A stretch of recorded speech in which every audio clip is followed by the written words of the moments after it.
Everyone, आप सभी का स्वागत है मेरे चैनल पे। अगर आप मेरे चैनल पे पहली बार आ रहे हैं तो मैं अपने चैनल पे अपने द्वारा लिखी हुई हिंदी फैन फिक्शन एक्सप्लेन करती हूँ। अगर आपको मेरे चैनल की वीडियो और फैन फिक्शन अच्छी लगे तो प्लीज़ चैनल को सब्सक्राइब कीजिएगा और हर बार की तरह वापस आए। वेलकम बैक गाइज, आए हैं तो प्लीज़ वीडियो को लाइक ज़रूर कीजिएगा। चलिए आज का पार्ट स्टार्ट करते हैं। लास्ट पार्ट में मुझे मेरे एक प्यारे से दोस्त सब्सक्राइबर ने एक फीडबैक दिया कि मैं थोड़ा सा ये स्टोरी स्लो फेस पे चला रही हूँ। वो चाह रहे हैं कि थोड़ी सी मैं स्पीड बढ़ाऊँ उससे ताकि लोगों का इंटरेस्ट इस एक तरह से फैन फिक्शन से ना हटे। ऐसा सब है आपका फीडबैक। मैं आपके फीडबैक से काफ़ी खुश हूँ। मुझे भी लग रहा है कि अगर मेरी वीडियो को इम्प्रूवमेंट करने वाला आप मुझे फीडबैक देंगे तो मैं उसे ज़रूर इंक्लूड करूँगी। आज से थोड़ी सी स्पीड बढ़ाते हैं। चलिए back to the story. Wing जो गुसु पहुंच गया है कि उसे वांग जी का ही कमरा ज़रूर छोटा लग रहा है, लेकिन वो प्यार जो ग्रैनी उसे दे रही है वो बहुत ज़्यादा लग रहा है। अभी भी ग्रैनी इवनिंग का टाइम है और विंग के लिए पूरी बड़ी सी ट्रे भरकर स्नैक्स लेकर आ गई हैं। विंग को समझ नहीं आ रहा है, इतना तो खिला रही हैं ग्रैनी, ब्रेकफास्ट इतना हैवी करवाया, लंच इतना हैवी करवाया और अब फिर से इतना सारे स्नैक्स लेके उसके पास आ गई हैं। लेकिन वो बेचारा ग्रैनी वैन के प्यार को ज़्यादा मना नहीं कर पाता और थोड़ा थोड़ा सब खा रहा है। वहीं वांग जी जिस हिसाब से विंग खाना खा रहा है ये सोच के मुस्कुरा रहा है कि पक्का एक हफ्ते के अंदर ग्रैनी वैन विंग को डबल कर देंगी अगर वो उसे इतना रोज़ खिलाएंगी। वहीं विंग को भी ये ग्रैनी वैन के हाथ का खाना बहुत टेस्टी लग रहा है। ग्रैनी वैन, विंग, वांग जी आराम से अपने लॉन में बैठे हुए थे।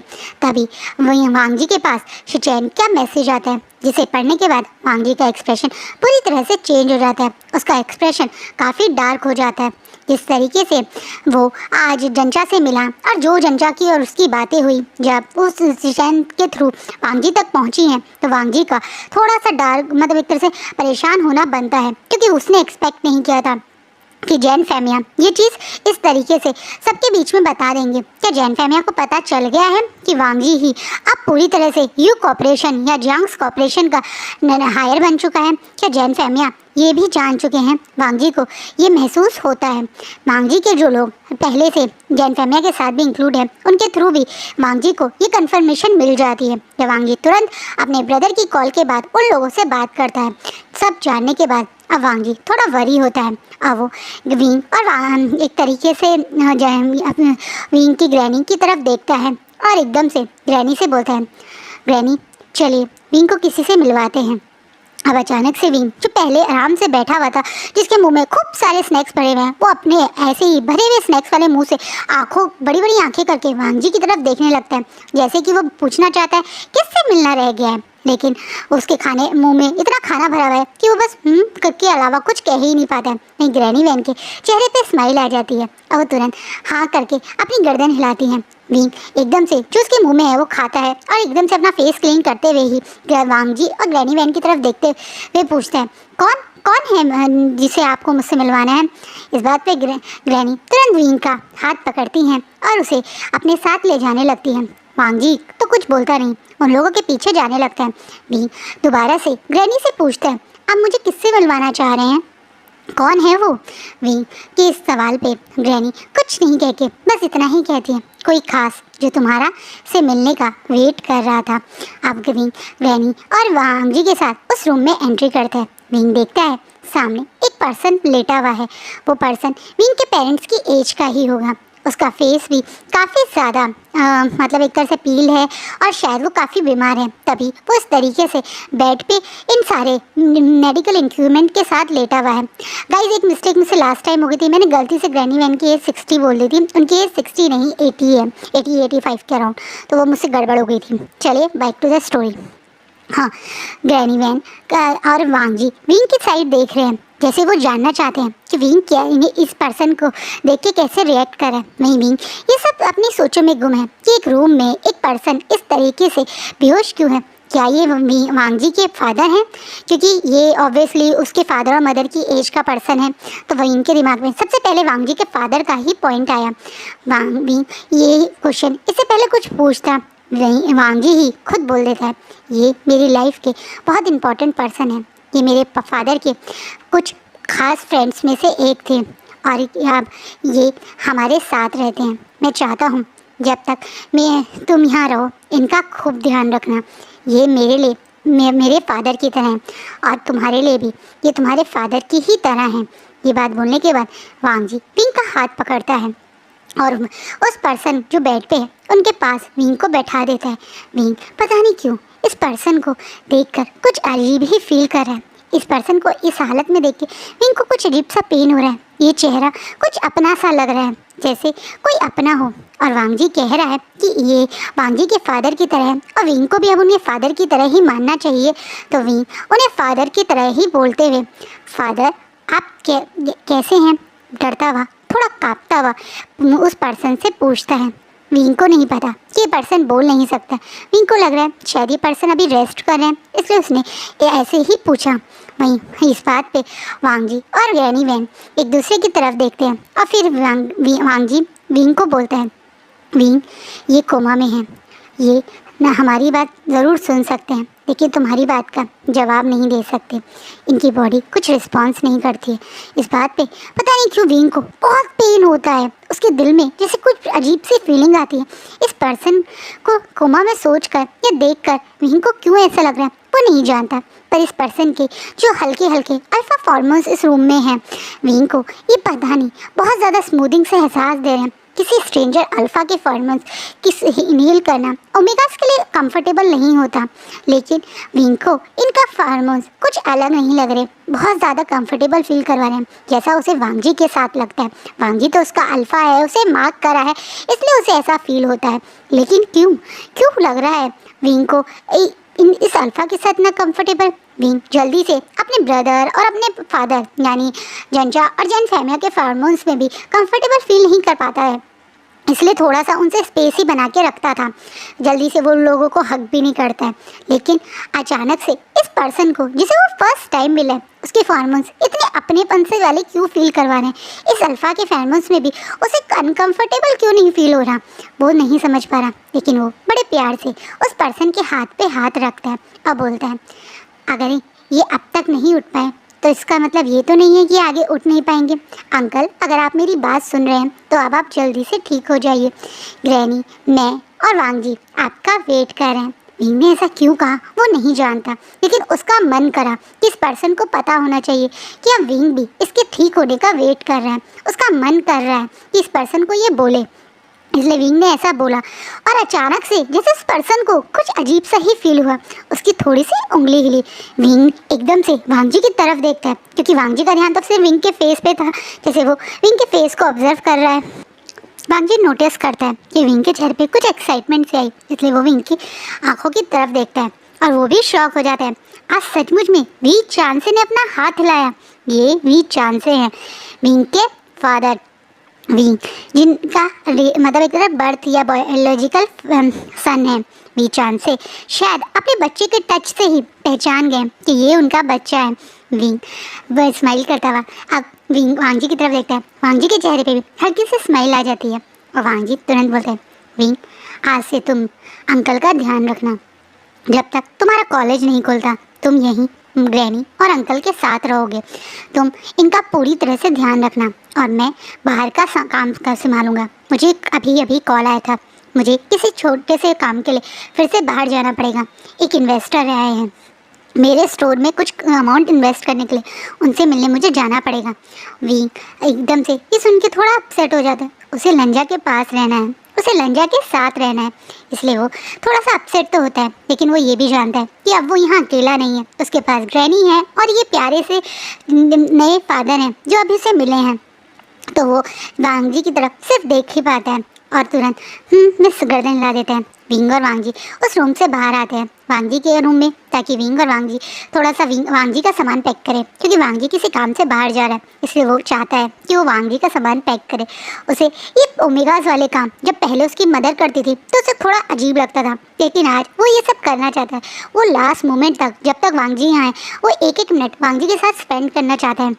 वांग जी काम कर करके ही सही, पर वो ऐसा करना चाहता है। वांग जी समझ रहे हैं कि विंग को उसका जाना थोड़ा पसंद नहीं आया, इसलिए वो पीछे से विंग को हक कर लेता है, जिसे विंग थोड़ा सा शॉक होता है। अब वांग जी विंग के उस सैंडग्लैंड पे अपनी नोज़ रब करने लगता है और धीरे से विंग के कान में बोलता है, तुम्हें मेरी याद आएगी बनी। अब अचानक से वांग जी के मुँह से बनी सुन के विंग थोड़ा शॉक हो जाता है अब एकदम से पीछे मुड़ के देखते हैं, लेकिन वांग जी ने अब तक उतना हक नहीं छोड़ा था। इसलिए वांग जी उसे और अपने पास खींच के उसे पैशनेटली किस करने लगता है और थोड़ा सा दूर होके बोलते हैं, तुमसे दूर होना मेरे लिए भी आसान नहीं है, अपना ध्यान रखना बनी, और हाँ कुछ भी हो तो तुम मुझे कॉल करना प्लीज़, अपना जितना हो सके उतना ध्यान रखना। मैं तुम्हें बहुत पसंद करता हूँ। शायद तुम्हें परेशान देखकर मुझे सबसे ज़्यादा प्रॉब्लम होगी, इसलिए मैं बस तुमसे यही कहूँगा कि मेरे पीछे जितना हो सके अपना को सेफ रखना। वांग जी की ये बातों से जो थोड़ा सा डाउट अभी विंग के दिमाग में आया था, बनी सुन के वो अचानक से दूर हो जाता है और वो भी अपनी गर्दन मतलब और ज़्यादा वांग जी के पास लाके अपने दोनों हाथ वांग जी की गर्दन में रैप करके उसे उतनी ही पैशनेटली दोबारा किस करने लगता है और बोलता है, मैं भी तुम्हें बहुत मिस करूँगा, सेफली वापस आना, और याद रखना मैं, ग्रैनी और अंकल तुम्हारा वेट कर रहे हैं। और ये बात बोलने के बाद विंग दोबारा से वांग जी को हक कर लेता।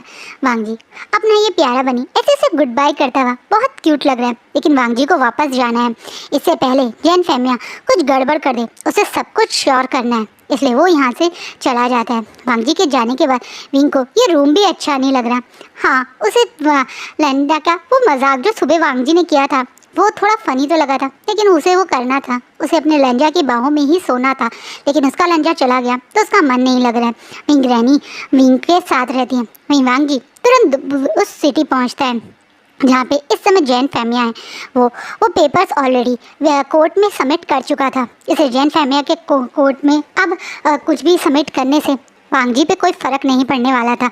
वहीं वांग जी पूरे प्लान के साथ वापस आया है। अब वो जैन फैमिया को एक एक करके मतलब यू कॉर्पोरेशन से बाहर निकालने के पूरे जहाँ जैन फैमिया अपने ही प्लान में लग रहे थे। वो लग रहे थे कि यू कॉर्पोरेशन के जितने हो सके उतना पैसा अपने पास ले सके, इधर उधर की फालतू की डील्स एक तरह से साइन कर रहा था, और यहाँ तक कि बहुत सारा पैसा टैक्स और फ्रॉड के थ्रू अपने जगह पहुँचाने की कोशिश में लग गया था। वो चाह रहा था जितनी जल्दी हो सके वो यू कॉर्पोरेशन को खोखला बना दे, उसके बाद अगर वो विंग के नाम पे हो भी गया तो क्या होगा। लेकिन वो ये नहीं जानता था कि मैडम मतलब यू के साथ मिलकर वांग जी ऑलरेडी काफ़ी कुछ प्लान कर चुका है। वो वहाँ से निकला ही सीधा मैडम यू से मिलने था।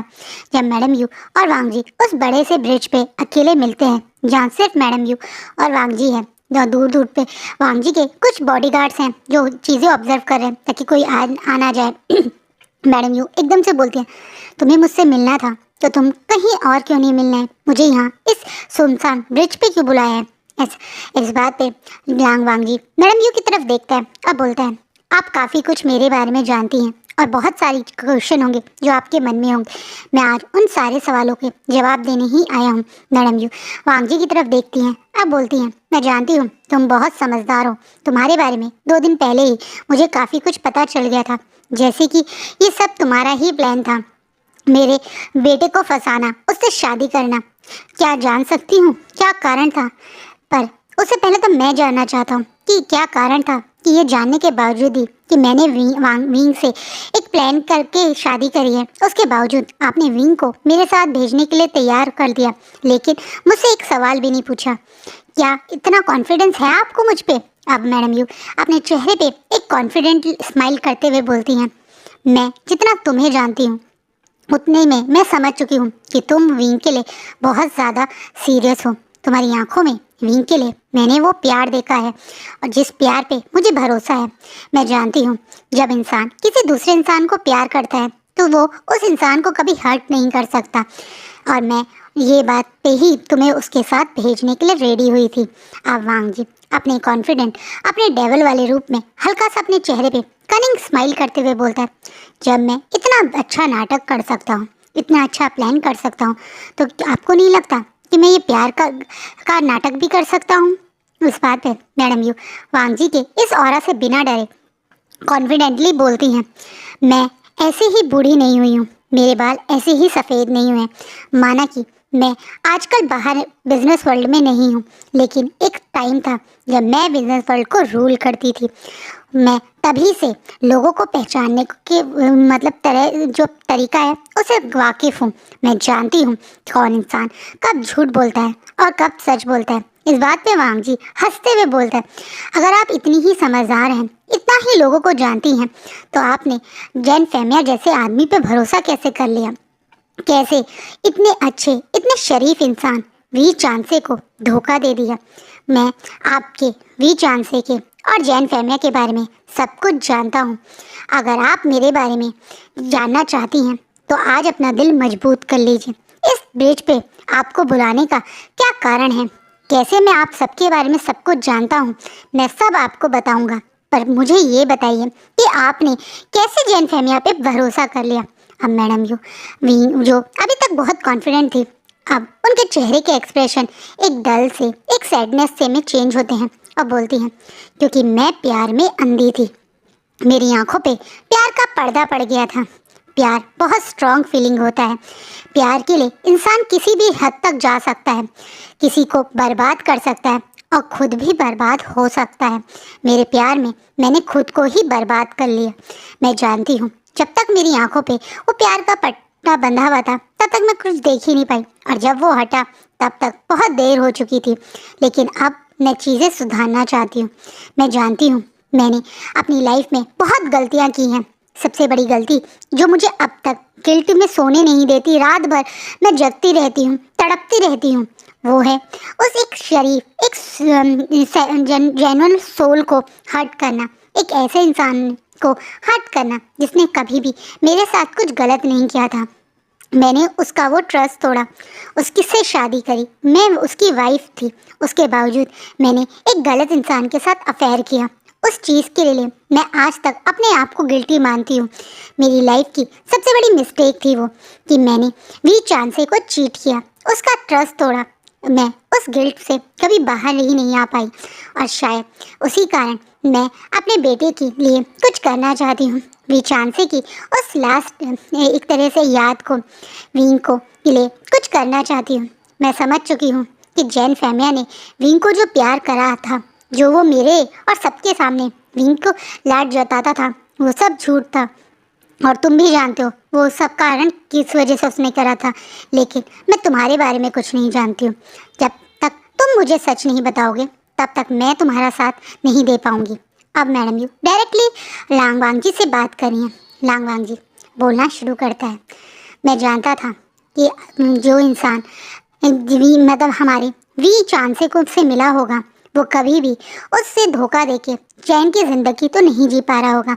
मैं जानता था आप वी चांसे को धोखा देके एक हैप्पी लाइफ तो नहीं जी पा रही होंगी। इसी कारण मैंने आपकी हेल्प के बारे में सोचा। मैं वी चांसे को कैसे जानता हूँ, आपको कैसे जानता हूँ, और इस ब्रिज का क्या राज है, मैं अब आपको बताता हूँ। ये बात बोलने के बाद वांग जी मैडम यू को बताना शुरू करता है। यहाँ से वो फ्लैशबैक स्टार्ट होता है, विंग और वांग जी की लाइफ का फ्लैशबैक। वांग जी जब छोटा सा प्यारा सा 5 साल का बच्चा था, अपनी लाइफ हैप्पीली उस छोटे से गुसू टाउन में स्पेंड करता था। ये टाउन खुशियों से भरा हुआ था। इस टाउन में बड़ी बड़ी सिटी जैसी लग्जरी चीज़ें तो नहीं थी, लेकिन जो भी थी उनमें बस हैप्पीनेस थी। इस टाउन में लोग एक दूसरे को जानते थे, एक दूसरे के लिए फील करते थे। इसी टाउन के थे लांगवांग जी और लान शिचैन के पेरेंट्स, यानी मैडम लैन एंड डॉक्टर लैन।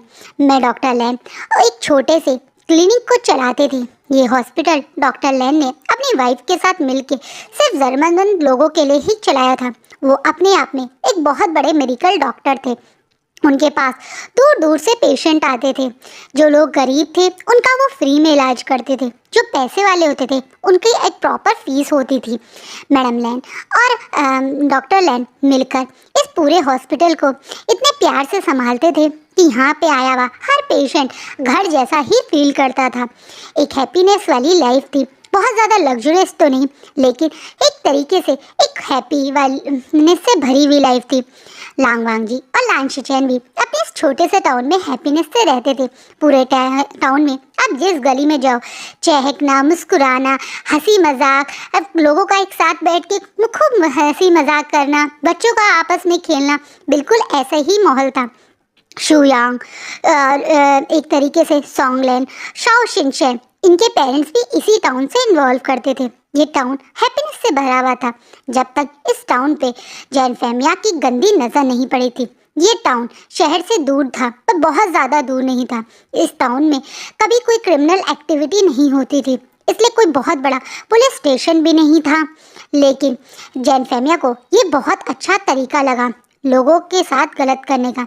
चोरी चकारी से शुरू हुआ वो क्राइम कब लोगों के स्मगलिंग करना, छोटे छोटे बच्चों को बेचना, ओमेगास को बड़े बड़े जगह किडनैप करके जाके बेच देना, लोगों की बॉडी पार्ट्स को बेचना, इतने गंदे गंदे काम शुरू हो गए।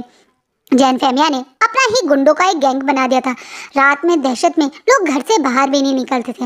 हमेशा चहकने मुस्कुराने वाला गुसूटन इस गंदी सी गैंग की नज़रों में आ गया। उस समय इस गैंग एक तरीके से गुसू में कोई बहुत स्ट्रॉन्ग पुलिस स्टेशन भी नहीं था। उस बहुत जब मतलब एक तरह से क्राइम बढ़ गया तो डॉक्टर लैन ने अपने ब्रदर यानी लान कुरैन को बुलाया था, जो उस समय एक बहुत बड़े पुलिस ऑफिसर थे। लान कुरैन जैसे ही गुसू पहुंचे और उन्हें गुसू की हालत का पता चला तो उन्होंने धीरे धीरे करके जैन फैमिया के गैंग के लोगों का एनकाउंटर ही करना स्टार्ट कर दिया। लान कुरैन का स्टाइल ऐसा ही था, वो सीधा पनिशमेंट देने पे ही भरोसा करते थे। लॉस के थ्रू जाना उनके और फिर अरेस्ट करना, सज़ा देना उन्हें वेस्ट ऑफ टाइम लगता था। डायरेक्ट इंसाफ करना जस्टिस देने वाले पुलिस ऑफिसर्स में से थे। इस ऑफिसर ने एक तरीके से जैन फैमिया की नाक में दम कर दिया। जैन फैमिया बड़े बड़े और बहुत सारे अंडरवर्ल्ड लोगों से मिल चुका था। शुरुआत की एक छोटी सी गैंग बनाने वाले जैन फैमिया ने अब एक बहुत बड़ी टीम बना ली थी, एक ऐसी टीम जिसमें वैन रोहान और जिन गॉनशान भी मिल चुके थे। जो 2 साल तक इन्होंने गुसू में किया था, उसके कारण ये अच्छा खासा अपना एक रुतबा बना चुके थे। ओमेगास की सप्लाई तो इनका सबसे बड़ा काम था और सेकंड था लोगों के ऑर्गन ट्रांसफरिंग का। बड़े बड़े यंगस्टर्स जो बच्चे घर मतलब एक शहर में चहल पहल रहती थी, उनको किडनैप करना, उनका मर्डर मतलब उन्हें इस तरीके से मारना और उसके बाद उनकी बॉडी पार्ट सेल करना, उनकी वाइफ्स को किडनैप करके ले जाना और उनके बच्चों को फिर कहीं बेच देना। एक तरीके से पूरी की पूरी फैमिली बर्बाद करते थे। हर एक इंसान के साथ गलत करते थे, कोई नहीं था जिसे इन्होंने छोड़ा हो। बूढ़े बूढ़े लोगों के साथ भी गलत करते थे, उनके भी ऑर्गन रिमूव करवा देते थे। ये हालत मचा दी थी इन तीनों ने और इस चीज़ का खूब प्रॉफिट भी बना रहे थे। पर जैसे ही लान कुरैन वहाँ पहुँचे तो एक एक करके इस पूरी की पूरी गैंग की जैसे नाक में दम हो गया। लान कुरैन ने 1 हफ्ते के अंदर ही आधी से ज़्यादा इनकी टीम को एनकाउंटर में निपटा दिया था। उस समय लान कुरैन की जो 2 फ्रेंड्स थे या ऑफिसर फ्रेंड थे वो भी मिलकर उनका पूरा साथ देते थे।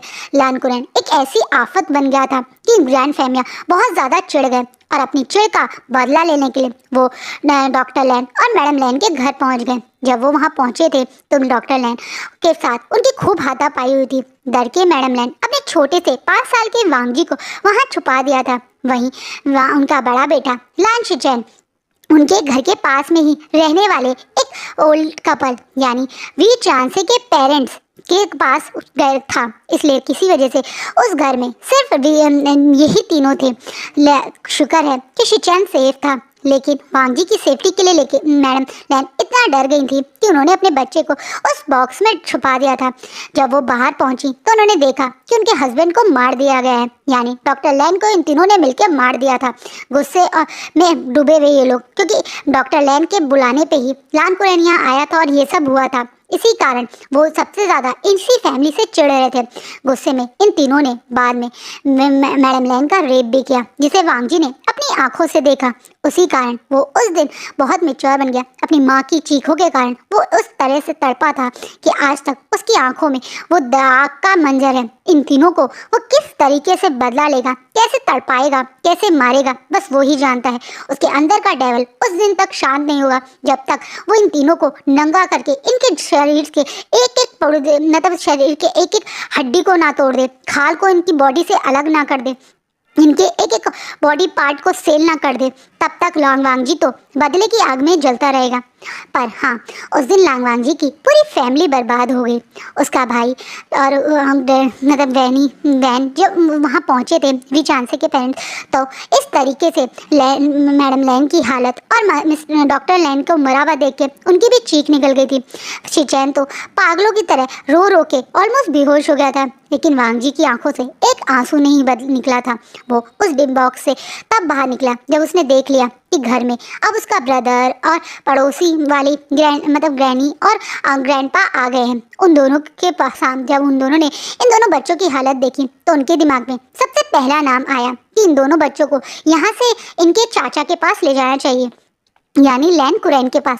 वो बेचारे बूढ़े इन लोगों का अंतिम संस्कार करके इन छोटे छोटे बच्चों को लेके लैन कुरैन के पास पहुंचे, लेकिन इन्हें शौक तो तब लगा जब उन्होंने देखा कि लैन कुरैन के पुलिस फायर स्टेशन मतलब वो ये ना पुलिस स्टेशन को फायर स्टेशन में कन्वर्ट कर दिया। इन शॉर्ट पूरे पुलिस स्टेशन में आग लगी पड़ी है। इतनी बुरी तरह से वहाँ लाशें बिछी पड़ी थी कि वो डर गए। उनको जो लाशें थी वो भी आग में जली हुई थी। उनकी आंखों के सामने ऐसा मंजर था कि वो बच्चों को वहाँ नहीं ले जा सकते थे। बेचारे बूढ़े दोनों इन छोटे छोटे बच्चों को लेके सबसे पहले अपने बेटे के पास यानी वी चांसे के पास ही पहुंचे थे। वी चांसे को बताया कि किस तरीके से एक जैन फैमिया नाम का गुंडा है जो पूरे गोसू को बर्बाद कर रहा है। तो वी चांसे को इतना बड़ा झटका लगा, उन्हें याद आया कि ये तो वही है जो उनकी वाइफ का एक तरीके से सीक्रेट अफेयर कर रहा है। इसी कारण वी चांसे मैडम यू को ये बात बताना जा रहे थे। इस ब्रिज पे ही वी चांसे की कार को रोक के जैन फैमिया ने उन्हें बहुत बुरी तरह से मार के और अधमरा हालत में ये सोच के कि वो मर गए हैं इसी ब्रिज से नीचे फेंक दिया था। ग्रैनी वैन और ग्रैंडपा इन दोनों बच्चों के साथ यहीं छुपे हुए थे क्योंकि वो उनके बेटे के से मिलने ही आ रहे थे पीछे एक टैक्सी से। और जब उन्होंने अपनी बेटी की कार वहाँ रुकी हुई देखी और उन लोगों को देखा तो ग्रैनी वैन और ग्रैंडपा ने डर के मारे उन दोनों बच्चों को झाड़ियों में छुपा लिया।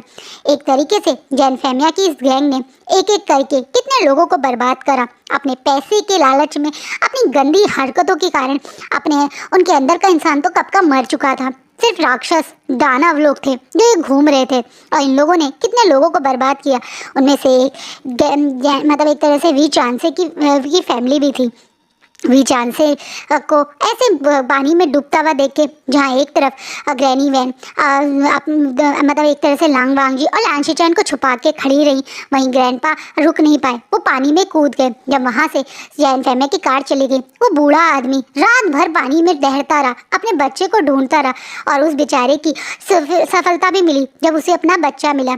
उसके बाद ये लोग उनको लेकर डॉक्टर के पास पहुँचे। उस समय ग्रैंडपा की भी बहुत बुरी हालत हो गई थी। अपने बच्चे को बचाते बचाते भी उनकी ऑलमोस्ट मरने वाली हालत हो गई थी। डॉक्टर ने बताया कि बहुत ज़्यादा बुरा हाल है वी चांसे का और वो एक कोमा में चले गए। वहीं ग्रैंडपा भी हॉस्पिटलाइज हो गए हैं। जितना भी उनके पास पैसा था कुछ भी था ग्रैनी के पास, वो सब बेच के उन्होंने अपने दोनों बच्चों का इलाज में लगा दिया। लेकिन कहते हैं ना किस्मत शायद कभी कभी बहुत ज़्यादा ख़राब हो जाती है। ऐसा ही ग्रैनी के साथ हुआ। उनके हस्बैंड की डेथ हो गई। वी चांसे एक लाइफ टाइम के एक बेड पे चले गए। उसके बावजूद भी बेचारी ग्रैनी वैन हार नहीं माना। उन दो बच्चों को अपने सीने से लगाए हुए वो वापस गोसू आ गई, बिना किसी को कुछ बताए, बिना किसी को ये बताए कि किस तरीके से उनका बच्चा अभी जिंदा हॉस्पिटल एक शहर में है, बिना किसी को ये बताए कि उन्हें जैन फैमिली का सच पता है। वो सबसे छुप के गोसू में अब लांग वांगजी और लांग शिचैन को पालने लगी और यहाँ पे कुछ काम करके अपने इन दोनों बच्चों को सरवाइव करवाने लगी और अपने बच्चे का इलाज करवाने लगी। जैसे जैसे वांगजी और विंग बड़े हुए, उन्होंने ग्रैनी वैन की मदद भी की। नफरत की आग तो इन दोनों में ही थी। उनका साथ फिर उन ऑफेंस बच्चों का भी मिल गया जो इसी जैन फैमिया के शिकार एक तरीके से लालच का हवस का शिकार हुए थे, जैसे सोंगलैन, शाओ शिनचैन और शुयांग, क्योंकि ये भी गोसू से ही रिलेटेड हैं। और इन तीनों का साथ में यानी डेविल की टीम बन गई। डेविल की टीम इसी वजह से बहुत ज़्यादा स्ट्रॉन्ग है क्योंकि डेविल की टीम इन लोगों को बर्बाद इसलिए नहीं करना चाहती क्योंकि वो अंडरवर्ल्ड पे रूल करना चाहती है, बल्कि इसलिए करना चाहती है कि वो अपने अपने पेरेंट्स की अपने सिटी का बदला लेना चाहती है। इसी कारण डेविल के लोग बहुत ज़्यादा खूंखार हैं, बहुत ज़्यादा अब रिवेंज के पीछे पागल हैं, किसी लेवल तक भी जा सकते हैं। जब बात आती है जैन फैमिया, वैन रोहान और जिन रुशान को बर्बाद करने की। वैसे तो ये टीम पहले इतनी नफरत की आग में डूबी हुई थी कि वो इन लोगों को तुरंत देख के ही मारना चाहती थी, लेकिन वांग जी ऐसा नहीं चाहता था। वांग जी चाहता था कि एक एक करके जिस तरीके से इन्होंने लोगों को बर्बाद करके अपना ये एम्पायर बनाया है, वो इसे पूरी तरह से बर्बाद करना चाहता है, इन्हें रोड पे लाना चाहता है और उसके बाद इन लोगों की वो हालत करना चाहता है कि ये लोग खुद वांग जी के आगे हाथ जोड़ के भीख मांगे, मौत की भीख। यही वांग जी की लाइफ जीने का एक सहारा है। वांग जी जब विंग से पहली बार मिला था तब ग्रैनी वैन ने देखते ही विंग को पहचान लिया था। विंग को वांग जी ने पहली बार ग्रैनी वैन के साथ ही देखा था। सॉरी गाइस, मैं ग्रैनी वैन इसलिए कहती हूँ क्योंकि आपको थोड़ा आइडिया हो जाए। जो कैरेक्टर था अनटेड में ग्रैनी वैन वाला, उसे कैरेक्टर को ही मैं यहाँ पे विंग की ग्रैनी की तरह यूज़ कर रही हूँ। ग्रैनी के साथ ही था वांग जी जब वो विंग को पहली बार मिला था और वहाँ ग्रैनी ने विंग को देखते ही पहचान लिया था और वांग जी को बताया था कि ये उसके अंकल वी चांसे का बेटा है। यही कारण है कि विंग को वांग जी अपने पास रखना चाहता था। जब उसने इन्वेस्टिगेशन करी विंग के बारे में, इन सब के बारे में, तो उसे सब कुछ पता चल गया। ये पता चल गया कि जैन फैमिया विंग को जो प्यार करते हैं वो सिर्फ यू कॉर्पोरेशन हथियाने के लिए करते हैं।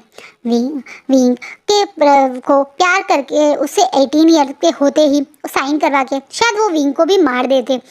इसीलिए वांग जी हर हालत में 18 ईयर होते ही विंग के उसे अपना वेडेड या लीगली अपना हस्बैंड बनाना चाह रहा था, ताकि लीगली तो वो उसका ही पूरी तरह से विंग पे राइट हो, जिसे जैन फैमिया कभी भी विंग को टच ना कर पाए। ये सारी बातें अब उसने एक एक करके जब मैडम यू के सामने बताई तो बातें सुनते सुनते मैडम यू अपने घुटने पे आ गई। उन्हें समझ नहीं आया कि वो किस दानव, किस राक्षस, किस शैतान के साथ अपनी जिंदगी बिता रहे थे। उन्होंने 2 बच्चे भी जन्म दे दिए इस शैतान के साथ। एक ऐसा शैतान जिसने कितने लोगों को बर्बाद कर दिया, कितनी मासूम लोगों को, कितनी मासूम फैमिली को उसने अपने लालच के लिए, अपने पावर के लिए सिर्फ इसलिए अब बर्बाद कर दिया। क्या बिगाड़ा था उन लोगों ने, जिन लोगों के साथ जैन फैमिली के इस गैंग ने बर्बाद ये सब करा, जो दरिंदगी उन लोगों ने दिखाई और जो दरिंदगी के बारे में वांग जी ने अब बताया। वो सुनने के बाद मैडम यू तो जैसे अपने ऊपर कंट्रोल ही नहीं कर पा रही। उन्हें तो सबसे ज़्यादा गुस्सा तो अपने ऊपर आ रहा है कि क्यों उन्होंने ये सब किया। शायद वो सही समय सही डिसीजन ले लेती तो कुछ और होता। ना ही उनके फादर उनसे अलग होते, ना ही वी चांद से उनसे अलग होते। अब जब उन्हें पता चला वी चांद से जिंदा है तो वो एकदम से अपने आंसू को पूछ के तुरंत वांग जी के हाथों को पकड़ के जोर जोर से रोके रिक्वेस्ट करने लगती हैं कि वो वीचांसे से मिलना चाहती हैं, वो वीचांसे को देखना चाहती हैं, वीचांसे की फैमिली से सॉरी बोलना चाहती हैं, अपने विंग को, उसकी ग्रैनी, उसके फादर से मिलवाना चाहती हैं। इस बात पे वांग जी मैडम यू को बताता है कि वहाँ अब विंग उसी की फैमिली के पास है। यानी इस समय विंग गोसू में अपनी दादी, ग्रैंडमा और अपने फादर के पास है और वांग जी यहाँ स्पेशली आया है ताकि वो जैन फैमिली की सबसे बड़ी चोट दे सके। वो उसको बिल्कुल पावरलेस करना चाहता है। सबसे पहले तो मनी लेस करना चाहता है और मनी लेस करने के लिए उसको यू कॉर्पोरेशन को पूरी तरह से अंडर में लेना है। इतना ही नहीं, यू कॉर्पोरेशन का वो एक एक पैसा जो जैन फैमिया ने यूज़ करता है या जैन फैमिया के पास है वो वापस लेना है। और वो ये सब सिर्फ मैडम यू के थ्रू ही कर सकता है। अगर वो खुद जाके सीईओ बन के बैठ जाएगा तो कोई शेयर होल्डर उसको साथ नहीं देगा।